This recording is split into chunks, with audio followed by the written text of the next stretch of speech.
que idade que você começou a nadar e como que foram esses primeiros anos da natação? Eu aprendi a nadar com 5 anos de idade, lá em Ituverava. Com 9 e 10 eu estava num treino um pouco mais organizado. Foi um treinador de fora, de Ribeirão Preto, para Ituverava. E estava com um monte de amigos ali naquela ocasião. E foi uma loucura na cidade, uma procura pela natação grande. E loucura pela natação é coisa assim, 50 caras queriam nadar, nada muito absurdo. Mas as amizades próximas, então todo mundo começou a nadar e tinha uma movimentação muito interessante em relação a isso. Então com 5 anos eu aprendi, com 9 e 10 comecei no esporte mais organizado. E já participar de campeonato com a cidade de 9 e com 9 10? 10 anos você já está um pouco mais direcionado à competição, né? Que você tem a parte formativa, você aprende, e aí começou a ter as competiçõezinhas, que a molecada gosta de competir, né? Para ver se ganha, se perde, essa coisa toda. Então, mas ali já começou esse espírito de competição uma já, vida né? mais competitiva. E com toda essa sua experiência de atleta e depois acompanhando os atletas, como que você vê a influência do atleta, a influência do esporte na vida das crianças, nessa fase inicial principalmente? Os valores que o esporte traz para o ser humano, eles são assim imensuráveis, né? Porque você tem desde daquelas coisas mais básicas, né, de se comprometer com alguma coisa, com a disciplina de fazer algo. Que isso não tem idade, né? Você pode ser um jovem, você pode ser um adulto, mas se começar quando jovem, acho que facilita até a vida adulta, até questões assim de valores muito próximos de convivência e que são essenciais para a família, para a escola, para a família e clubes e natação e esporte de uma maneira geral, como respeito, companheirismo, cooperação, união. Disciplina, responsabilidade. Isso, né? você acaba misturando algumas coisas que são valores que são importantes para o esporte e outros que são importantes para a cidadania.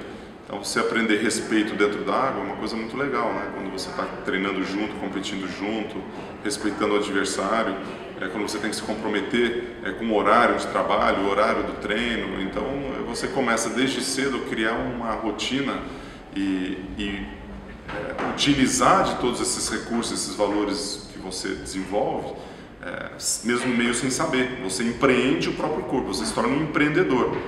É claro que você precisa depois mostrar para o jovem que ele teve isso ou que ele vivenciou isso, e aí você joga isso para a vida. Não tem dinheiro que pague isso. Com certeza.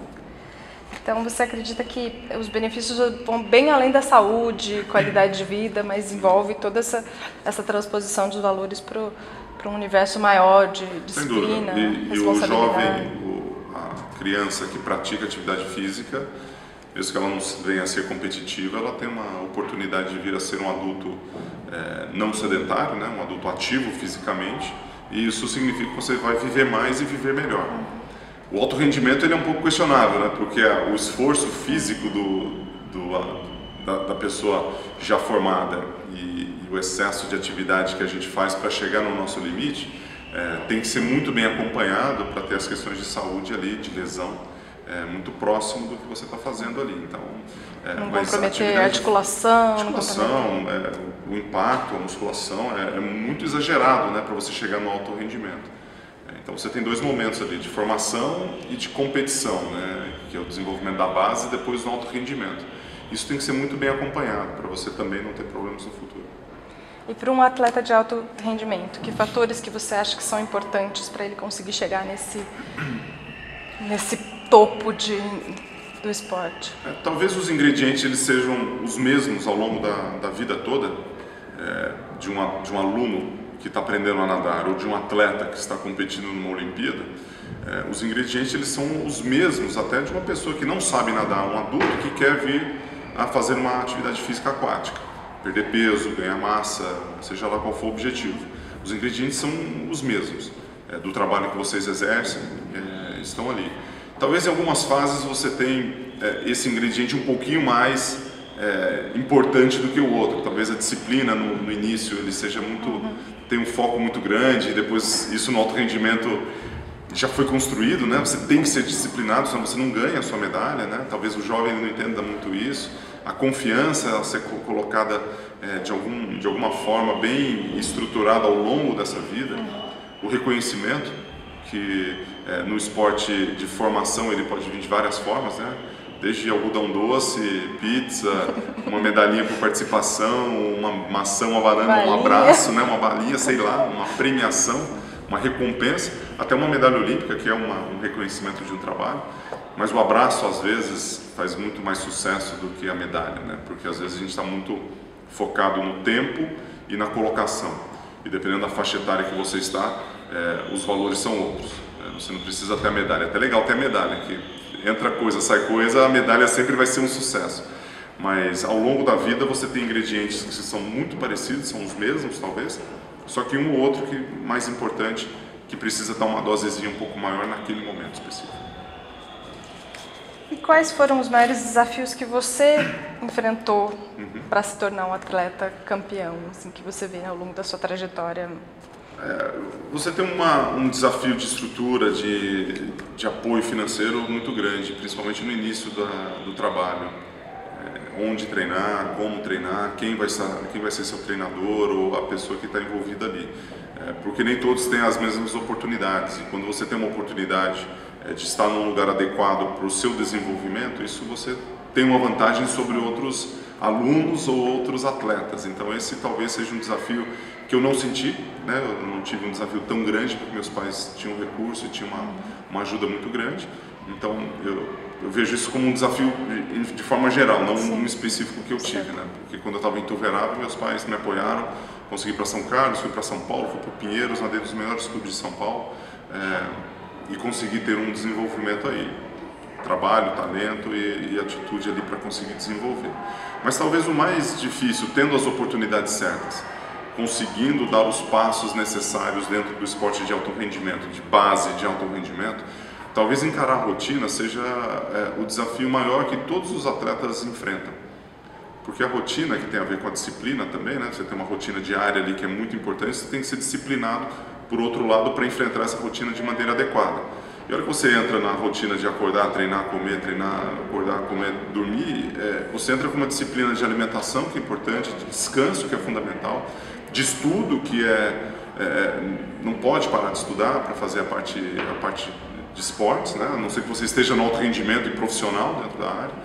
Então eu acho que a rotina certamente é um dos desafios mais duros aí para o atleta. Em algum momento você chegou a pensar em desistir diante de uma dificuldade, de um desafio? Eu não tive um problema com desistir, não. Eu tive vários momentos que eu questionei se eu queria continuar nadando ou não, mas por outras razões. Isso aconteceu um pouco mais velho, né? Quando eu estava meio que parando de nadar. Qual que é o momento certo de parar? Que meio que a transição é uma coisa muito impactante ali. Em termos gerais, não só no Brasil, mas também em vários países, a faculdade é um limitador ali do desenvolvimento do alto rendimento. Porque você chega ali com 16, 17 anos, você tem que prestar vestibular, e você sai com 21, 22, 23, você tem que procurar um trabalho. E é exatamente nessa transição da faculdade para o pós-faculdade que o alto rendimento ele aflora, né? Então com 22, 23, de 22 a 25, onde você vai talvez ter a sua melhor performance técnica em relação aos seus resultados. E a gente perde muito talento por isso. Para o estudo, perde muito talento por um lado, e por outro lado a gente perde muita gente, a formação na área de educação, né? Porque às vezes você opta pelo esporte e você não opta pelo estudo. Então você nada até os 26 e não estudou, depois você tem que correr atrás do prejuízo. Então é uma equação um pouco difícil ali de ajeitar, de deixar o negócio andando. Aqui na BDA a gente tem crianças que vivem assim desafios diários para estar aqui, para conseguir estar na piscina, para conseguir treinar. Que conselhos você daria para essas crianças que estão se desafiando diariamente, insistindo no esporte? O primeiro conselho é não deixar de sonhar nunca, jamais. Ter sempre um objetivo, saber onde quer chegar. E às vezes tem uma dificuldade muito grande para ter esses objetivos, dependendo do cenário familiar que você vive, do cenário ao seu redor. Então tem que circular de pessoas boas com objetivos também. Então quando você traz para o esporte pelo menos ele te direciona a uma coisa, né? Tem sempre um objetivo dentro do esporte, seja diário no treino ou seja uma competição que está vindo ali. E a hora que você joga esses objetivos, o jovem e o esporte ele tem uma capacidade de ensinar que se funciona para o esporte, funciona para a escola. Se funciona para a escola, funciona para casa. Se funciona para casa, funciona aqui. Aí você junta as pontas ali. Então acho que esse é a primeira, você tem um objetivo, tem um sonho, saber onde você quer chegar. Se não sabe, procura alguém com uma cabeça boa para te direcionar, um mentor, um amigo, um treinador, que acho que isso o esporte faz muito bem. A segunda é trabalhar bem feito, fazer com capricho, fazer com excelência. Não adianta você ter um objetivo e fazer mal feito, não vai conseguir atingir o objetivo. Então, se você trabalha com excelência, trabalha bem feito, você consegue chegar onde você quiser, independente das limitações que você tem. A gente tem histórias fantásticas de pessoas que superaram muito mais do que simplesmente o desafio da rotina, que tem desafios também muito maiores do que esse na nossa vida, mas que conseguiram com trabalho, e com um trabalho bem feito. Então você pode ser o cara mais talentoso ou menos talentoso, se você coloca o fator trabalho e a dedicação ali, na excelência, né? Que envolve persistência, dedicação, a disciplina, tudo ali, você consegue chegar a algum lugar. Esse lugar certamente vai ser diferente e melhor do que se você não se dedicar, se você fazer de qualquer jeito. Então não faça de qualquer jeito, faça com excelência. E o terceiro é celebrar as conquistas. Então quando você celebra as conquistas e você tem um desenvolvimento interessante nesse sentido, de abraçar, de estar junto, de construção, isso é fantástico. Dividir essas vitórias também com quem está do seu lado. Tudo isso, o reconhecimento, a vitória, o abraço, materializar um ciclo de trabalho, que isso pode ser feito não só no esporte, mas em qualquer outra situação. Se você consegue fazer esses três, o resultado dele aparece. É quase que um passe de mágicas, né? E a hora que você faz esse passe de mágicas aí, que não é fácil fazer, mas ele é muito claro e óbvio de ser seguido, né? Então você segue isso aí que vai dar certo. E que momento você destacaria como um dos mais marcantes ao longo dessa sua trajetória, em que você se viu nessa situação de vitória, de superação e de falar assim, não, esse momento é um momento especial da minha vida, eu vou compartilhar com essas pessoas? As 4 medalhas olímpicas, os pan-americanos, principalmente os 2 primeiros Jogos Pan-Americanos, e as 3 Olimpíadas que eu fui medalhista foram realmente os melhores momentos da minha carreira. Mas se eu fosse escolher um, né, eu escolheria a Olimpíada de 92, que teve um significado gigantesco, não só pela geração que se construiu a partir dali, da década de 90, né, no começo, que veio do Rogério Romero ali, né, que girou a década, né, um dos únicos que seguiram junto com a minha carreira, chegando o Fernando Scherer, chegando o grupo de 2000 que ganhou a medalha, que veio dessa geração embalado nessa onda. Então eu diria que 92 foi muito importante. Pelo momento da natação que a gente vivia, pela medalha que eu conquistei, né, na prova do 100 livre, pelo contexto e pelo enredo que foi aquela medalha, o placar não funcionar, de esperar 40 minutos e de vir aquela medalha. E acho que ali foi um marco para a minha carreira especificamente. Até aquele momento, na natação, 23 anos você era velho. E quando eu cheguei em 96, eu não tinha a mínima ideia que eu ia participar de mais 2 Olimpíadas. E a coisa foi acontecendo. E isso acho que, por essa história toda, eu diria que esse talvez seja o resultado mais marcante da minha história. E para você, o controle emocional é importante nessa hora, nesses momentos de competição, na chegada de uma competição, quando você vai iniciar? E até durante os treinos, né, para você conseguir se manter incentivado. Durante os treinos, o controle emocional está muito mais a persistência do que em qualquer outra coisa. Durante as competições, o controle emocional está muito mais na confiança do que qualquer outra coisa. Então, uma coisa é você ter a persistência de superar todos aqueles desafios ali no dia a dia, né? E outra coisa é você ter confiança de quando você fez o trabalho, você vai para uma competição e você entrega. Porque acontece muito de você fazer um trabalho gigantesco e não conseguir fazer a entrega. Então tem que entender o que está acontecendo ali, né? Então é uma mistura muito grande ali. E o controle das emoções, sem dúvida nenhuma, é fundamental. E que precisa ser trabalhado, né? Então é nervosismo ou é ansiedade? Está preocupado ou você está questionando o trabalho que você fez? Uma questão de confiança, uma questão de concentração e mentalização. Então precisa identificar isso. E a prática é importante, mas também o desenvolvimento específico disso, com uma psicologia esportiva, com pessoas que entendem bastante isso hoje, funciona bem. É muito melhor você chegar confiante em cima do bloco do que chegar questionando achando que não vai dar certo.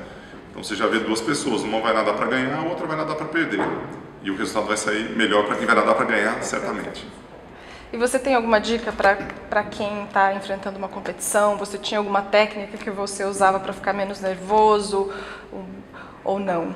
Era mais a confiança no trabalho mesmo? A confiança no trabalho era fundamental e eu sempre concentrava muito. Eu tinha muita mentalização, era uma forma de você trabalhar a tua confiança e você enxergar a tua estratégia de prova. Que é muito do que essa turma aqui, juvenil principalmente, já deveria ter muito na cabeça. Alguns jovens, os mais talentosos, você vê os que ganham provas e tudo mais nas categorias de baixo, parecem quase que nasceram com isso, né? Só que aqueles que não ganham e estão desenvolvendo, talvez alguns anos atrás daquela faixa etária, talvez, precisam desenvolver essa questão de concentrar e saber o que estão fazendo. E no juvenil a coisa começa a se acertar, a gente começa a perceber isso. Estratégia de prova, um pouco mais de confiança, conhecer um pouco mais consciência corporal, esse tipo de coisa. Então, mentaliza, saiba o que você vai fazer. Não suba em cima do bloco, e essa é a coisa mais difícil com os jovens. Não dá para subir em cima do bloco e não saber o que você vai fazer, ou como você vai nadar. Já sabendo já é difícil, imagina sem saber, sem ter uma estratégia. E com a derrota, como lidar com uma derrota? Que você esperava um resultado e às vezes não veio por conta de um nervosismo, por conta de Eu acho que nesse sentido você tem que estar preparado para entender o que aconteceu. Se foi um nervosismo, vamos cuidar disso. Se foi treino, vamos cuidar disso. Se foi confiança, né, que está ligado a nervosismo ali e tal, então precisa entender. E a pessoa mais adequada para ajudar nisso é realmente o treinador, é o pai, a mãe, dependendo da faixa etária, tem uma série de pessoas que podem te ajudar nisso. E 3 dicas fundamentais que você daria para um atleta que está iniciando na natação? É a mesma dica que eu dei, as 3 que eu falei aqui com bastante ênfase, que é o teu objetivo, trabalhar com excelência e buscar o resultado ali através da celebração do reconhecimento, né, da conquista. Se você tem esses 3 pontos, não tem como dar errado. E por mais simples que seja isso, você tem realmente um trabalho muito grande para fazer isso, porque ter um objetivo, e isso está muito... e você traçar um compromisso a partir disso é fundamental. Quando você tem um compromisso com alguma coisa ou alguém, o objetivo fica muito mais fácil. Fica mais fácil para você acordar cedo, fica mais fácil para você vir treinar, para você estudar, para você... faz sentido, né? É um propósito que faz sentido para você. E a decisão de fazer uma coisa bem feita é igual gravidez, né? Você ou está grávido ou não está. Então, ou faça com excelência, ou você não está fazendo com excelência. Então, você está fazendo de qualquer jeito. Então, a hora que você percebe isso, fica muito fácil o trabalho. Aliás, não fica muito fácil, mas fica muito direcionado e as chances de dar certo ficam melhores. Legal. E fora das piscinas, treinando atletas, que abordagem que você acha que funciona para dar resultados? Fora da piscina? Fora da piscina. O treinador, que abordagem ele deve ter com os atletas dele? Ele tem que trabalhar muito o aspecto psicológico e o caminho do time. Então, a construção do time é fundamental. Você pegar o que está acontecendo, entender o que está acontecendo com o teu time, com as pessoas, para que você construa realmente uma unidade. Se você está querendo construir cidadãos, a individualidade ela é necessária, mas para ajudar o time, não o contrário. Não o time ajudar a individualidade, isso sempre é muito característico. Sempre vão ter os expoentes, sempre vão ter as pessoas que são mais talentosas, as que trabalham mais, os que vão dar mais resultados. Mas sempre quando você tiver uma unidade, tiver um time, os indivíduos vão crescer mais, os resultados vão aparecer e vão prosperar sem dúvida nenhuma. Tem idade para começar? Tem. Natação? 6 meses é a nossa dica. Antes disso, procure um bom professor para te ajudar, mas até os 6 meses é o que a gente preconiza. Eu trabalho com a metodologia, né, de muitos lugares, aí são 350 lugares no Brasil, e a gente percebe que quanto antes você inicia, melhor é para as pessoas. Não necessariamente para o alto rendimento, mas um bebê, por exemplo, a sociabilização ela é fundamental para o dia a dia. Então, se você tem a oportunidade de começar com 6 meses, talvez não seja uma opção sua, mas sim dos pais, né, utilize isso. Mas não tem idade para parar, né? Isso que é o interessante da natação, né? É um esporte que você consegue. Enquanto você estiver do lado certo da grama, você pode estar praticando atividade física. Já tinha estado aqui antes? Não tinha estado aqui antes, mas já conheci um pouco do projeto, sim. Eu tinha visto o Marcelo Biasoli, já tinha me falado, o Zuiker, já estivemos juntos ali, já conheci um pouco do projeto, dos valores, inclusive, muito baseado em cima dos valores, da construção do ser humano. Então o projeto está de parabéns aí, a gente sempre escuta mais coisas e conhecendo hoje a infraestrutura eu vejo que realmente o caminho está bem legal, bem traçado. E que mensagem que você deixaria para as crianças do projeto? Continuem treinando forte, continuem disciplinados e praticando atividade física e não deixem de estudar. Esse é o mais importante. Se parar de estudar, inclusive no projeto não pode participar, né? Então você não tem escolha. Então estude e pratique atividade física. E trabalhe como time sempre.